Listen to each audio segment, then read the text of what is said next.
Over the past 15 years, I've seen the filmmaking landscape drastically change in front of my eyes. Disruptive technologies and an excess of education has made the point of entry more accessible than ever. Older filmmakers had to adapt, while new filmmakers are entering the market with their styles and perspectives largely influenced by filmmaking YouTube. The point of this video is to address 5 hard truths about filmmaking in 2025 and hopefully to encourage you with your choices going forward. Number 1. Filmmaking is hard and it will only get harder. Now, before it seems like I'm trying to discourage you, I'm not. I'm simply stating the fact that if you're truly growing as a filmmaker, it will always feel like it's getting harder because you're constantly becoming aware of new things you didn't know about. This is normal. We're at this space where the lines are blurry between what is possible in high-end cinema and how far one can stretch it on a low budget. Technology has enabled solo filmmakers and small-scale teams to aim higher than ever before. But in the same breath, it's also possible to underestimate the skill and effort that goes into higher budget productions. A good example of this is one of my most recent short films, Taxi. The visuals of the film was inspired by the movie Taddeo, and after seeing the behind the scenes of how they created it, I was convinced that I could do the same. It's only when I actually tried it that I ran into challenges that I couldn't see on paper. Although I feel like I didn't quite hit the mark where I wanted, I'm still super proud of what we created, and I feel encouraged because of how much I learned, and I know that the next one will be much closer, which leads me to the next point. If you want to close the gap between what you're creating right now versus what you aspire to create, the thing that will get you there the fastest is repetition. I've spoken about this before on my channel, but I see so many creators getting discouraged because they feel that what they're trying to make is just not coming close to the work that they look up to. The hard truth here is that there are no shortcuts. It's only through failure and continual effort that you're going to catch up. This means that you have to stop caring about what other people think and start putting out more work. A really good example of this is my friend Juan de Swart. When I met him, he was just starting out and I was already going at it for 8 years. He committed himself to making a video a day for almost every day of the year. And sure, a lot of them had mistakes in it with room for improvement, but they also rapidly got better. By the end of that year, I was flabbergasted by his improvement and he was able to reach my level in a very short time. Shoot, edit, repeat. This leads me to my next point. You cannot polish a turd. This mostly relates to post-production and color grading, something I've had to learn the hard way. There is no miracle LUT or power grade that can make a bland image exciting.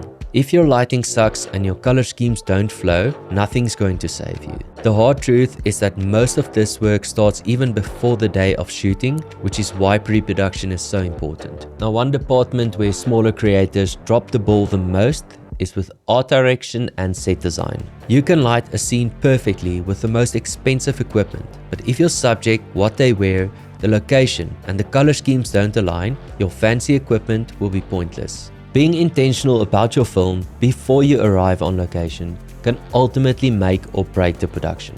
If you want to learn more about this, I'm currently developing a lighting course, and this is one of the topics I will teach on. More info in the description below. Hard truth number 4.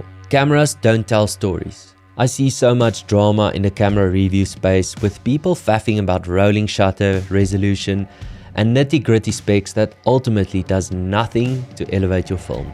People don't want to see something, they want to feel something. If you bought your camera in 2020 or after, chances are high that it shoots 10-bit and has a dynamic range of 13 stops or higher. If you want to make excuses, blame it on your production budget, lighting, models, and creative direction. But whatever you do, don't blame it on the camera. If you want to capture your audience visually and make them feel something, focus on the following. Find epic locations that needs minimal styling. If you search hard enough, you will find something on a budget or even free. Learn to light those scenes with what you have in your hand. If you don't have enough lights, rent it. Depending on the length of the project, this could be a very small production expense with a very big return. Partner with experts like a stylist, art director, or a writer to elevate the production value of your film. Hard truth number 5. Filmmaking is hard. Didn't you just say that? Yes, I did.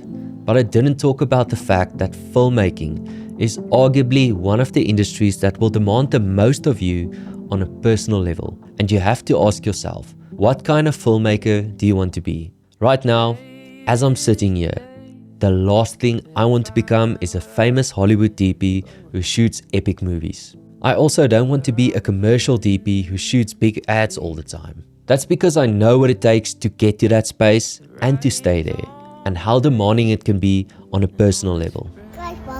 Okay.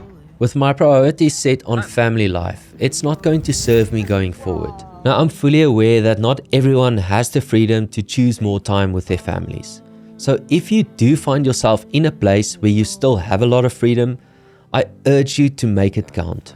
If you are single or unmarried, work your butt off and grow as much as possible so that you can establish yourself in a position where you can be more picky about the projects you take on. Shooting long hours, being away from your family not only puts pressure on marriages, but once children arrive, it can steal valuable time with the people who matter the most, something that might lead to regret later. For me, pivoting from full-time travel to commercial work and YouTube was a big adjustment, and I still get FOMO sometimes when I have to say no to a long-form project in an exotic location.